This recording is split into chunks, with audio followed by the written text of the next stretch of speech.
नमस्कार दोस्तों, सुबह सुबह की सबसे पहली बड़ी खबर में आपको बताएंगे कि महसी तो मोरा है। छत्तीसगढ़ मेयर चुनाव पर सुप्रीम कोर्ट के फैसले आने के बाद बरसे राहुल गांधी भारत जोड़ो न्याय यात्रा में कर दी बड़ी बात, जिसको लेकर के भाजपा में मचा हड़कंप। इसी प्रकार दूसरी बड़ी खबर में आपको बताएंगे कि 22 फरवरी यानी कि आज ईवीएम के खिलाफ दिल्ली के जंतर मंतर पर प्रदर्शन करेगी ईवीएम हटाओ मोर्चा और लोकसभा चुनाव जो है वो मतपत्र से कराने की मांग और ईवीएम हटाने के लिए आज बड़ा आंदोलन करने जा रही है कांग्रेस पार्टी। इसी प्रकार तीसरी बड़ी खबर में आपको बताएंगे कि विधानसभा भंग करना चाहते हैं नीतीश, तेजस्वी का दावा, कहा लोकसभा के साथ कराना चाहते हैं बिहार का विधानसभा चुनाव। और इसी प्रकार चौथी बड़ी खबर में आपको बताएंगे कि किसानों के आंदोलन पर सचिन पायलट का बड़ा बयान, कहा चुनिंदा लोगों के लिए मोदी सरकार कर रही है काम, किसानों पर तो कोई ध्यान ही नहीं दे रहा। इसी प्रकार पांचवी बड़ी खबर में आपको बताएंगे कि मध्य प्रदेश में राहुल गांधी की न्याय यात्रा में शामिल होंगे कमलनाथ, भाजपा में जाने की अटकलों को दिया विराम और मोदी सरकार की उड़ गई है मध्य प्रदेश में नींद।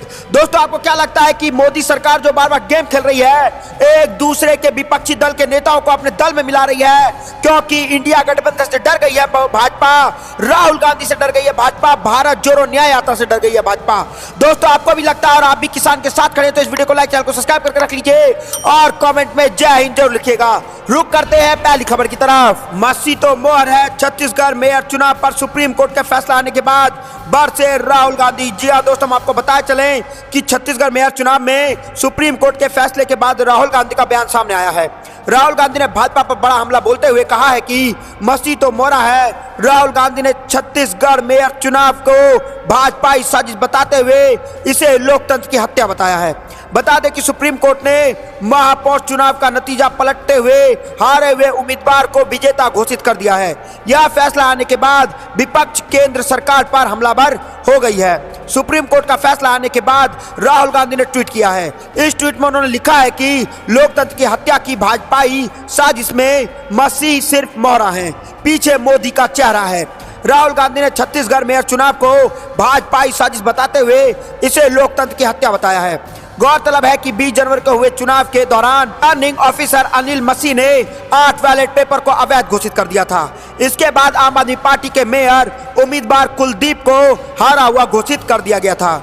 इस मामले में सुनवाई करते हुए शीर्ष अदालत ने स्पष्ट किया है कि वह पूरी चुनावी प्रक्रिया को रद्द नहीं कर रही है, वह खुद को मतगणना प्रक्रिया में गलत कार्यों से निपटने तक ही सीमित रख रही है, जिसके कारण कुमार के पक्ष में डाले गए 8 मत अमान्य हो गए थे। प्रधान न्यायाधीश DY चंद्रचूड़ की अध्यक्षता वाली पीठ ने कहा कि यह स्पष्ट है कि महसी ने जानबूझकर 8 मतपत्रों को विरूपित करने का प्रयास किया था। तो दोस्तों, यहाँ पर छत्तीसगढ़ के मेयर को लेकर के सुप्रीम कोर्ट का फैसला आने के बाद राहुल गांधी ने घेर लिया, साफ साफ कह दिया है कि महसी तो मोरा है, मोदी पीछे एक चेहरा है और मोदी सरकार लोकतंत्र की करना चाहती है हत्या।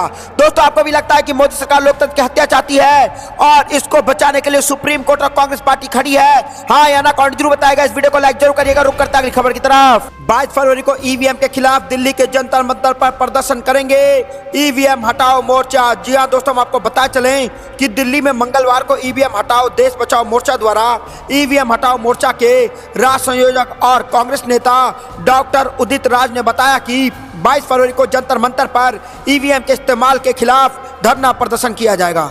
उन्होंने कहा कि कांग्रेस पार्टी और इंडिया गठबंधन के नेता भारतीय निर्वाचन आयोग से मिलने की कोशिश कर रहे हैं, लेकिन उनकी कोशिश विफल हो रही है।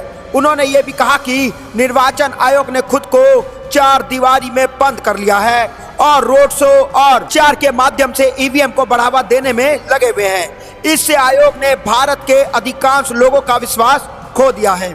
ईवीएम हटाओ मोर्चा गैर सरकारी संगठन, इंडिया गठबंधन, सामाजिक संगठन, बुद्धिजीवियों और देश के नागरिकों का एक साझा मंच है। उन्होंने आगे कहा कि चुनाव के समय हमने कई वीडियो देखे हैं कि कैसे ईवीएम के माध्यम से आजकल चुनाव में धांधली हो रही है। इस मामले को लेकर सुप्रीम कोर्ट में भी सुनवाई चल रही है। हम लोगों की मांग है कि भारत में ईवीएम के माध्यम से चुनाव नहीं होना चाहिए। बता दें कि इससे पहले भी ईवीएम हटाओ देश बचाओ मोर्चा के तहत दिल्ली के जंतर मंतर पर धरना प्रदर्शन किया जा चुका है। तो दोस्तों, यहाँ पर आ रही है बड़ी खबर कि 22 फरवरी यानी कि आज ईवीएम के खिलाफ दिल्ली के जंतर मंतर पर प्रदर्शन करेगी ईवीएम हटाओ मोर्चा। और लोकसभा चुनाव 2024 में ईवीएम को हटा करके मतपत्र से कराया जाए चुनाव, क्योंकि कई वीडियो में देखा जा चुका है कि ईवीएम से कैसे किया जा सकता है घोटाला। दोस्तों, आपको लगता है कि ईवीएम के मशीन से घोटाला किया जा सकता है और ईवीएम को हटाना जरूरी है? नहीं तो ईवीएम मशीन लोकतंत्र पर एक हत्या है और लोकतंत्र को कुचल रही है और मतपत्र से कराना चाहिए चुनाव। हाँ या ना कमेंट जरूर बताएगा। इस वीडियो को लाइक जरूर करेगा। रुक करता है अगली खबर की तरफ। किसान के आंदोलन पर सचिन पायलट का बड़ा बयान, कहा चुनिंदा लोगों के लिए मोदी सरकार करती है काम। जी हाँ दोस्तों, हम आपको पता चले कि कांग्रेस नेता सचिन पायलट ने कहा ईडी ने जितने मामले दर्ज किए उनमें से 95% मामले विपक्षी नेताओं के खिलाफ दर्ज किए गए हैं, लेकिन सजा की दर सिर्फ 1% है। दोस्तों, यहां पर बड़ी खबर आ रही है कि कांग्रेस नेता सचिन पायलट ने मंगलवार को मोदी सरकार पर जोरदार हमला बोला है।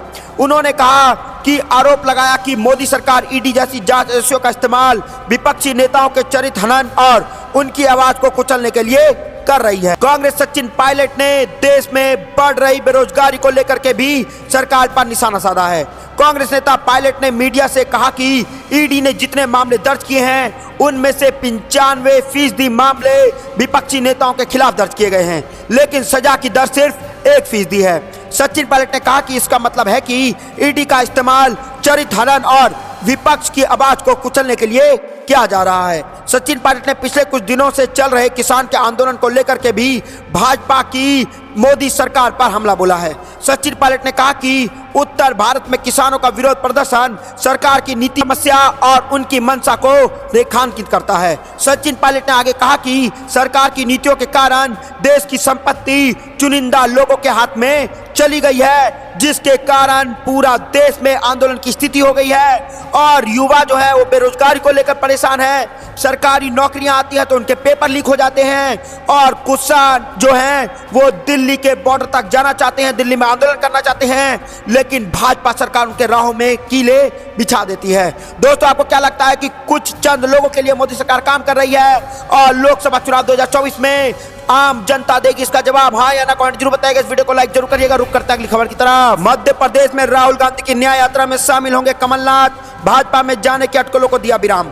जी हां दोस्तों, हम आपको बता चलें कि भाजपा में शामिल होने की अटकलों को विराम देते हुए पूर्व मुख्यमंत्री कमलनाथ मंगलवार को राहुल गांधी की मध्य प्रदेश में भारत जोड़ो न्याय यात्रा की तैयारी बैठक में शामिल हुए। अब तक वह इस यात्रा से दूरी बनाए हुए थे। मंगलवार को प्रदेश कांग्रेस कार्यालय में हुए बैठक में न केवल वर्चुअली शामिल हुए बल्कि यह भी कहा कि मैं यात्रा में शामिल रहूंगा। उधर पूर्व मुख्यमंत्री दिग्विजय सिंह गुना से बैठक में वर्चुअली जुड़े और कहा कि पिछले दिनों जो कोहरा छाया हुआ था वह कमलनाथ ने बैठक में शामिल होकर साफ कर दिया है। तो दोस्तों, यहाँ पर एजेंडा सेट कर रही थी भाजपा और बार बार कह रही थी कि कमलनाथ जो है वो भाजपा में ज्वाइन हो जाएंगे, लेकिन भारत जोड़ो न्याय यात्रा की मीटिंग में बैठ करके कमलनाथ ने साफ कर दिया है कि वो राहुल गांधी के साथ खड़े हैं, कांग्रेस के साथ खड़े हैं। देश को बचाने और लोकतंत्र को बचाने के लिए वो मोदी के खिलाफ खड़े हैं और भाजपा जो एजेंडा सेट कर रही थी कमलनाथ भाजपा में शामिल होंगे, इसको उन्होंने साफ साफ निकाल दिया है। दोस्तों, आपको क्या लगता है कि भाजपा चाहती है कि हर विपक्षी नेता भाजपा में शामिल हो जाए और विपक्ष रहित लोकतंत्र हो जाए भारत का और पार्लियामेंट में कोई विपक्षी नेता हो ही ना? दोस्तों, आपको क्या लगता है कि कमलनाथ जो उन्होंने जवाब दिया है कि हम कहीं नहीं जा रहे, हम राहुल गांधी के साथ हैं और भारत जोड़ो न्याय यात्रा के साथ हैं और इसी के साथ जिस दिन भारत जोड़ो न्याय यात्रा खत्म होगा इंडिया गठबंधन मजबूती के साथ एकजुट होगा और उसके बाद लोकसभा चुनाव में मोदी सरकार को उड़ा देगा नींद। आपको जो भी कुछ लगता है दोस्तों कमेंट जरूर बताएगा। इस वीडियो को लाइक जरूर करिएगा। रुक करते हैं अगली खबर की तरफ। जीतू पटवारी ने कर लेने के मुद्दे पर राज्य सरकार को घेरा, पूछा मोदी की चुनावी गारंटी का क्या हुआ? जी हाँ दोस्तों, हम आपको बता चले कि कांग्रेस प्रदेश अध्यक्ष जीतू पटवारी ने मध्य प्रदेश सरकार को कर्ज के मुद्दे पर घेरा है। उन्होंने कहा है कि भाजपा एक बार फिर बाजार से 5000 करोड़ का कर्ज लेने जा रही है, लेकिन चुनाव में किए वादे पूरे नहीं कर रही है। उन्होंने मुख्यमंत्री मोहन यादव से सवाल किया कि लाडली बहन योजना की राशि बढ़ाने तथा धान और गेहूं के समर्थन मूल्य बढ़ाने के वादे पर अब तक अमल क्यों नहीं किया गया है। जीतू पटवारी ने एक्स पर लिखा कि मध्य प्रदेश सरकार 20 फरवरी को बाजार से 5000 करोड़ रुपए का कर्ज लेने जा रही है। आरबीआई के माध्यम से गवर्नमेंट सिक्योरिटी का विक्रय कर यह कर्ज कुल 3 हिस्सों में लिया जाएगा। पहला कर्ज 1500 करोड़ रुपए 16 वर्षों के लिए और इतनी ही राशि का दूसरा कर्ज 20 वर्षों के लिए लिया जाएगा और 2000 करोड़ का तीसरा कर्ज 21 वर्ष में चुकाया जाएगा। तीनों ही कर्ज पर साल में 2 बार कूपन रेट पर ब्याज का भुगतान भी किया जाएगा। वित्तीय वर्ष 2023-24 में भाजपा सरकार अब तक कुल 27,500 करोड़ रुपए का कर्ज ले चुकी है। 5,000 करोड़ रुपए के इस कर्ज को मिला लिया जाए तो यह राशि 32,500 रुपए हो जाएगा। 31 मार्च 2023 की स्थिति में सरकार पर 3,31,000 करोड़ रुपए से अधिक का कर्ज है। उल्लेखनीय यह है कि इस माह 6 फरवरी को मोहन सरकार ने 3,000 करोड़ रुपए का कर्ज लिया था। उन्होंने लिखा कि नरेंद्र मोदी जी के चुनावी वादे और मोदी की चुनावी गारंटी के बावजूद लाडली बहनों को 3,000 प्रति माह नहीं दिया जा रहा है। धान का समर्थन मूल्य 3100 रुपए प्रति क्विंटल घोषित करने के बावजूद नहीं दिया जा रहा है। वहीं गेहूं को लेकर के भी 2700 प्रति क्विंटल सिर्फ चुनावी जुमला ही साबित हो रहा है। आखिर सरकार वादा करके भूल क्यों जाती है? और जीतू पटवारी ने कर्ज के मुद्दे पर राज्य सरकार को बुरी तरीके से घेर लिया है और साफ साफ पूछ लिया है कि मोदी के चुनावी गारंटी का क्या हुआ? आखिर इसके लिए मोदी क्या कर रही है? मोदी इसके लिए क्या जवाब देंगे? दोस्तों, आपको क्या लगता है कि मोदी सरकार सिर्फ वादा करती है, काम कुछ भी नहीं करती है? हाँ या ना कमेंट जरूर बताएगा। इस वीडियो को लाइक जरूर करिएगा। रुक करते हैं अगली खबर की तरफ। सीएम केजरीवाल का बड़ा संकेत, कहा जो लोग देश को बचाना चाहते हैं वह इंडिया गठबंधन के साथ आए। जी हाँ दोस्तों, हम आपको बताएं कि छत्तीसगढ़ मेयर चुनाव के फैसले पर दिल्ली के सीएम अरविंद केजरीवाल ने बड़ा संकेत दिया है। उन्होंने कहा है कि यह पहली बार भारत के इतिहास में हुआ है। हम सुप्रीम कोर्ट का बहुत शुक्रिया अदा करते हैं और यह इंडिया गठबंधन की बड़ी जीत है। यह पूरे देश और जनता की जीत है। वहीं सीएम केजरीवाल ने कहा कि भाजपा वालों ने 36 वोटों में से 8 वोट चोरी कर लिए। कैमरे के सामने आज सबूत आ गया और भाजपा वाले पकड़े गए। जनतंत्र को जिस तरह से कुचला जा रहा है, ऐसे में सुप्रीम कोर्ट का यह फैसला बहुत मायने रखता है। जनतंत्र को बचाने के लिए इंडिया गठबंधन की पहली ये जीत है। दिल्ली के सीएम केजरीवाल ने कहा कि मैं चंडीगढ़ की जनता और इंडिया गठबंधन से जुड़ी सभी पार्टियों को बधाई देता हूं। यह तो सिर्फ छोटा चुनाव था, लेकिन कुछ ही समय में देश में बड़ा चुनाव होने वाला है। जरा सोचिए, इसमें इतनी बड़ी चोरी करेंगे, अब तक सबूत सामने नहीं आया था, लेकिन आज सबूत सामने है। इसलिए किस्मत बहुत खराब थी कि चंडीगढ़ में चुनाव में सीसीटीवी कैमरे लगे थे और यह पकड़े गए। आज भाजपा किस तरह से कह रही है कि चुनाव में 370 सीट आ रही है और कहां यह इतना विश्वास आ रहा है, जरा सोचिए। इसका मतलब कुछ तो गड़बड़ी है। यह चुनाव जीतते नहीं बल्कि चुनाव चोरी करते हैं। जी हाँ दोस्तों, मोदी सरकार पर वोट चोरी करने का लगा दिया है केजरीवाल ने आरोप और साफ साफ कहा है कि यह चुनाव जीतते नहीं है, यह चुनाव चोरी करते हैं। दिल्ली के सीएम केजरीवाल ने कहा कि भाजपा को हराया जा सकता है। उन्होंने कहा कि जो लोग देश को बचाना चाहते हैं वो इंडिया गठबंधन के साथ आए। यह पहले वोटर लिस्ट गड़बड़ कर देते थे, लेकिन अब ईवीएम में ही गड़बड़ी के आरोप लगते हैं। सर ने उस पर कुछ नहीं किया। अगर कुछ नहीं होता तो यह ईडी पीछे छोड़ देते। तो दोस्तों, इस वक्त की बड़ी खबर आ रही है कि या तो ये वोट चोरी करते हैं या ईवीएम में घपला करते हैं, नहीं तो जो नेता सच्चे हैं, जो देश के लिए काम करना चाहते हैं, उनके पीछे ईडी और सीबीआई छोड़ देते हैं। दोस्तों, आपको क्या लगता है कि इंडिया गठबंधन ऐसे ही एक साथ मजबूत होती रहेगी तो चंडीगढ़ मेयर चुनाव में ही नहीं बल्कि लोकसभा चुनाव 2024 में भी भाजपा को लग सकता है बड़ा झटका? और ऐसे ही इंडिया गठबंधन मजबूती के साथ खड़ी रही तो लोकसभा चुनाव में इंडिया गठबंधन जीत सकती है। आपको जो भी कुछ लगता है कमेंट जरूर बताएगा। इस वीडियो को लाइक जरूर करिएगा। रुक करते हैं अगली खबर की तरफ। ईवीएम की वजह बैलेट पेपर से हो लोकसभा चुनाव, बिहार की बड़ी पार्टी ने इलेक्शन कमीशन को दिया सुझाव। जी हां दोस्तों, हम आपको बताया चलें कि मुख्य निर्वाचन आयुक्त राजीव कुमार के नेतृत्व में 11 सदस्यीय चुनाव आयोग की टीम 3 दिवसीय बिहार प्रवास में है। दूसरे दिन मंगलवार को चुनाव आयोग की टीम ने राजनीतिक दलों के प्रतिनिधियों से चुनाव को लेकर के सुझाव मांगा। पटना के होटल लेमन ट्री में चल रहे बैठक में राजनीतिक दलों के प्रतिनिधियों ने आकर अपने सुझाव दिए। किसी ने 3 चरण में लोकसभा चुनाव कराने का सुझाव दिया तो किसी ने ईवीएम की बजाय बैलेट पेपर से चुनाव कराने का सुझाव दिया है। जेडीयू के पूर्व राष्ट्रीय अध्यक्ष ललन सिंह ने चुनाव आयोग को सुझाव देकर निकालने के बाद कहा कि उन्होंने चुनाव आयोग को मुख्य सुझाव के रूप में कहा है कि बिहार में 3 चरणों में चुनाव कराए जाए। 7 चरण में चुनाव होने से राजनीतिक दलों को काफी आर्थिक बोझ पड़ता है और प्रत्याशियों को भी काफी परेशानी होती है। चुनाव के समय गर्मी का मौसम रहता है और इस समय 7 फेज में चुनाव काफी थकाने वाला हो जाता है। बैलेट पेपर से हो चुनाव। कांग्रेस की ओर से ब्रिजेश प्रसाद ने कहा कि उन्होंने बैलेट पेपर से चुनाव कराने की बात कही है। बैलेट पेपर से चुनाव नहीं होते हैं तो ईवीएम से वोट डालने के बाद जो पर्ची निकलती है उस पर्ची की भी अलग से गिनती की जाए। वहीं ईवीएम के वोट इनके मिलान कराने की बात कही है। दोनों का मिलान कराने के ही चुनाव के परिणाम की घोषणा की जाए और पहले पोस्टल बैलेट के वोटों की गिनती करके उसके बाद ही ईवीएम के वोट की गिनती हो। तो दोस्तों यहाँ पर बिहार से आ रही है बड़ी खबर और ईवीएम की वजह बैलेट पेपर से हो लोकसभा चुनाव। कांग्रेस ने साफ साफ कह दिया है इलेक्शन कमीशन को।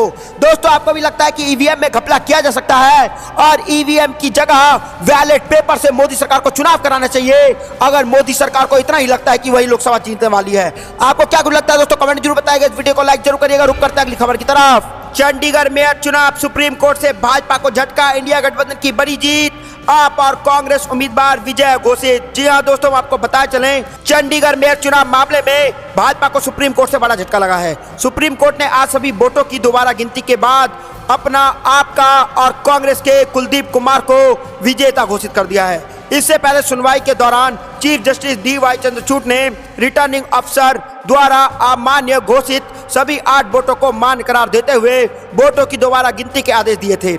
इन सभी वोटों के बैलेट पेपर पर तत्कालीन रिटर्निंग ऑफिसर अनिल मसीह ने क्रॉस लगाकर अवैध घोषित कर दिया था। सुप्रीम कोर्ट के फैसले पर कुलदीप कुमार ने कहा है कि मैं कोर्ट का धन्यवाद देना चाहता हूं। सच को कुछ समय के लिए परेशान किया जा सकता है लेकिन कुचला या दबाया नहीं जा सकता है। सच की जीत होती है। सुप्रीम कोर्ट ने लोकतंत्र की हत्या नहीं होने दी है। वहीं आम आदमी पार्टी का संयोजक और दिल्ली के मुख्यमंत्री अरविंद केजरीवाल ने भी कहा कि कुलदीप कुमार एक गरीब घर का लड़का है।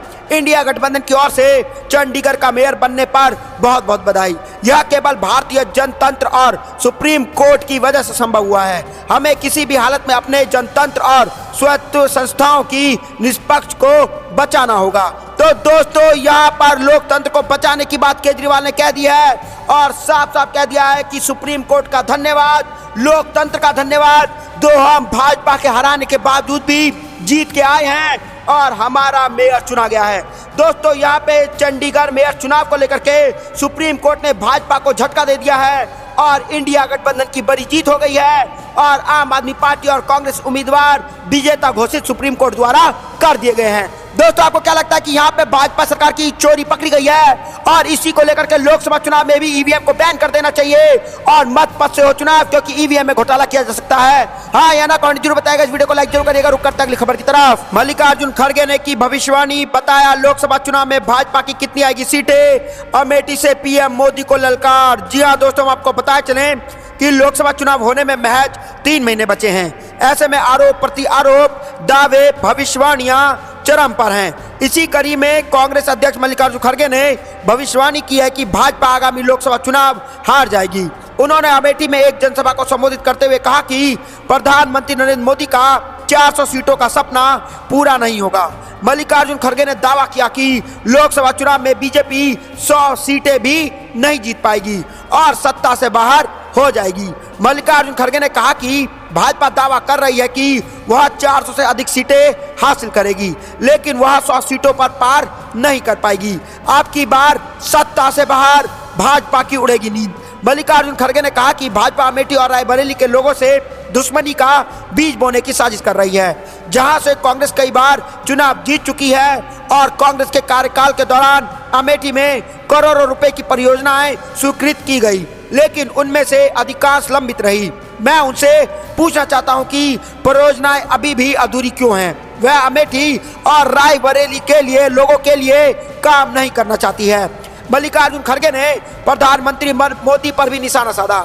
उन्होंने कहा कि मोदी जी यहां आएंगे और कांग्रेस पार्टी पर परियोजनाएं को रोकने का आरोप लगाएंगे। मुझे बताइए कि आप अब क्या कर रहे हैं? जनता इसका करारा जवाब देगी। तो दोस्तों यहाँ पर मल्लिकार्जुन खड़गे ने मोदी सरकार पर उठा दिया बड़ा सवाल। साफ साफ मल्लिकार्जुन खड़गे ने भविष्यवाणी कर दी है और बता दिया है कि मोदी जी जो है वो बुरी तरीके से लोकसभा चुनाव हारने जा रहे हैं और जहां भाजपा कहती है 400 पार, वो इस बार 100 सीट भी नहीं ले पाएंगे और राजनीति से हो जाएंगे बाहर। दोस्तों आपको क्या लगता है कि मल्लिकार्जुन खड़गे ने जो कहा वो सही कहा है और भाजपा लोग लगने से आ रहा है लोकसभा चुनाव में बड़ा झटका और हारने जा रही है भाजपा, हाँ या ना कमेंट जरूर बताइएगा।